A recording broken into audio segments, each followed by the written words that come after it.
माझं नाव श्रीपाद प्रितेश नरवणकर। आज मी कळस रे बाबा ही स्किट सादर करणार आहे। लेखक माधव गवाणकर। गेली बस निघून, मला न घेताच गेली। शिट, एखादी शिट कशाला, पुन्हा बसच रिकामी होती। ड्रायव्हर तरी होता की नाही बसवेश्वरालाच माहित। जाऊ दे, तशी पण ती गर्विष्ठच होती। तिच्यावर लिहिलेलंच होतं, जागा बस। अरे डॅडी कुठे गेले? मागेच राहिले वाटतं। हरवले हरवले तरी मी सांगत होतो, फादर तुम्ही दादाला गर्दीत चुकाल, माझा हात सोडू नका। आता झाला ना घोटाळा। एक तर आमच्या डॅडींना काहीच आठवत नाही। परवा मला म्हणाले, तुझी स्कॉलरशिपची परीक्षा का? अरे वा, चौथीत गेलास वाटतं। मित्रांनो, मी चांगलाच 7वीत आहे। क्या बोलणे का? तसे विसरावू असू देत, पण डॅडी माझे खूप लाड करतात। आमचं गावच लाडगर। संध्याकाळी आईस्क्रीम दिलं की दुसऱ्या दिवशी विसरतात। मी सकाळ संध्याकाळ नुसतं आईस्क्रीमच खात असतो। मज्जा, कशाला आठवण करायची, खाणे का? आमच्या शेजारचे पण फार प्रेमळ। त्यांचं नाव मेवावाला। मेवावाला आंटी मला म्हणते, यू नॉटी, तू फॅटी कंदी होणार। मग मी म्हणतो, आधी मी कंदी कंदी पेढे खाणार, मंदी मंदी लाडू खाणार, मगच मी लाडू होणार।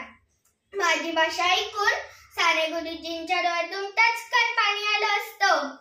कालच मी शेजाऱ्यांना अमृताहुनी गोड नाव तुझे मेवा असं गाणं म्हणून दाखवलं।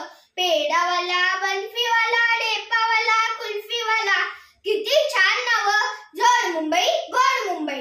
नाहीतर आम्ही कोकणातल्या मापूसकरांना मी हापूसकर म्हटलं तर मारायला धावले। मराठी लोकांना तर टिकटे, भुकटे, निकटे, चिकटे अशीच नावं शोभतात। फार फार तर मिरचीकर। आमच्या सोसायटीतले आपण आय मीन बापट मावशीच घ्या ना, किती भांडतात। काकांना भांड्या फेकून मारतात। असली भांडी आपण नाही पाहिली बाबा। ते कैरीकर, त्यांचे हे खरे वैरी। एकदा तापट मावशींनी कैरीकर मामींना आंबाच फेकून मारला। असली पायरी सोडणं बरोबर आहे का? तुम्हीच सांगा। काय म्हणता, मीच फेकाफेकी करतो? एकाएकी खोटं बोलायची सवय नाही मला।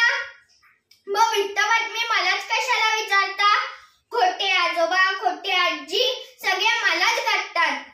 उन्नी अंकल सकाळीच विचारत होते, बंड्या आज नल को पानी क्यों नहीं आया रे? मैं म्हटले, दमयंती काकी ने टाकी का नल उघडा रखा, नल का सब पानी गल के गया। Tata, bye bye, see you.